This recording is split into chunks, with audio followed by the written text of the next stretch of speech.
Transforming a 300-pound block of ice into a work of art is quite an accomplishment. Culinary arts instructor Kim Brewster loves his work.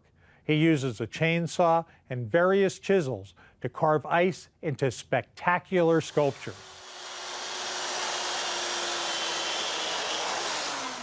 I got into ice originally with my first instructor. It's been 37 years ago probably when I started. The tools and equipment and techniques have certainly changed over the years, from using a hand saw to cut things into chainsaws and routers, and the chisels are a lot nicer. Back then ice wasn't really available, and I remember going out to the Dilworth train yards, and you went to a big building and they pulled a block of ice out of sawdust that they used to use to cool down the refrigerated cars on the train. So it wasn't always pretty, and it wasn't always the same size. Probably the real thing that forced me into it even heavier is when I interviewed in St. Cloud to teach in the cooking program there, and one of the questions was, can you teach ice carving? I said, well, absolutely. So I had to learn real quick, real fast.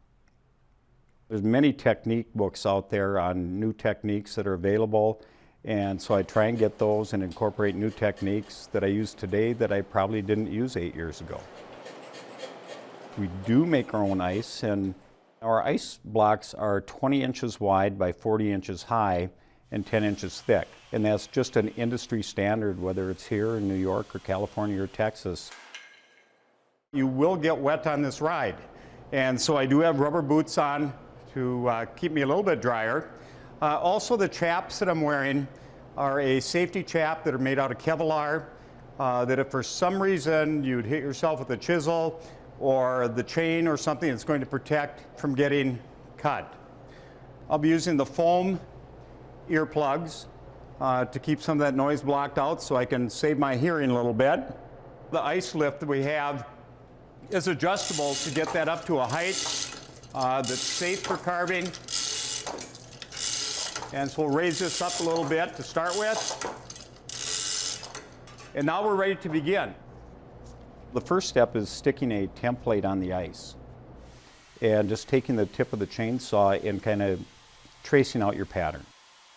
I use a light coated bond paper.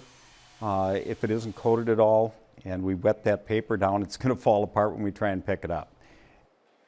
We always start working from the top of the block. If I take a chunk out down here and another chunk from up here hits here, it breaks away my ice. So I always want to start at the top, work down toward the bottom, and take off unneeded ice that we don't need.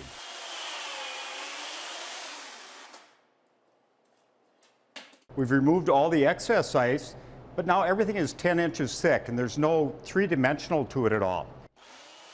What has to be taken away now to start shaping it and make it look like something? Once that work is done, then the hand chisels are used to finish shape it. And then after that, additional chisels, V-tools, gouges to put in the accent marks that really catch the light. Actual carving time on most carvings, somewhere between 1 and 2 hours.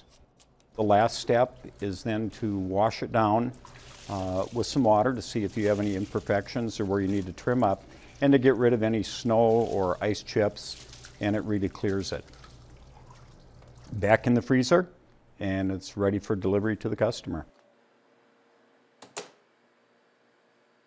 Somebody says, can you kind of draw me what you're thinking? And if they go by my drawing, you'd never have me do it. If you wanted a straight line, I'd draw it crooked, and if you want a crooked line, I'd probably draw it straight.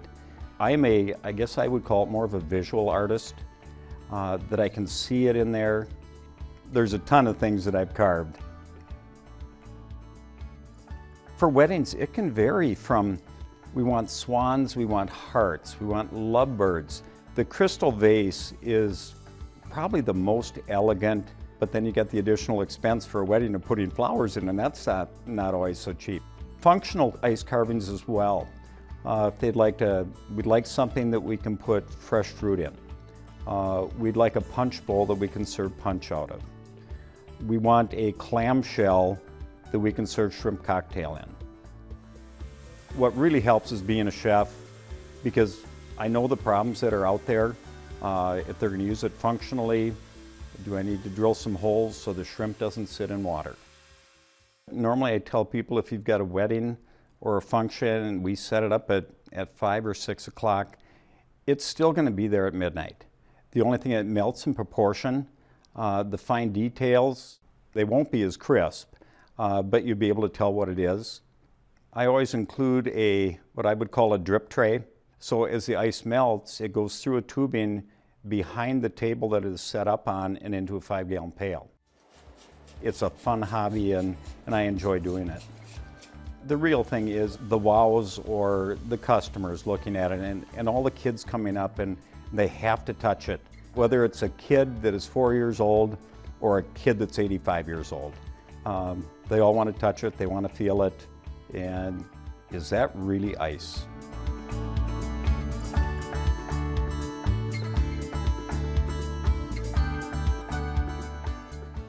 Prairie Mosaic is funded by the Minnesota Arts and Cultural Heritage Fund with money from the vote of the people of Minnesota on November 4th, 2008. The North Dakota Humanities Council, a nonprofit, independent state partner of the National Endowment for the Humanities. The North Dakota Council on the Arts, and by the members of Prairie Public.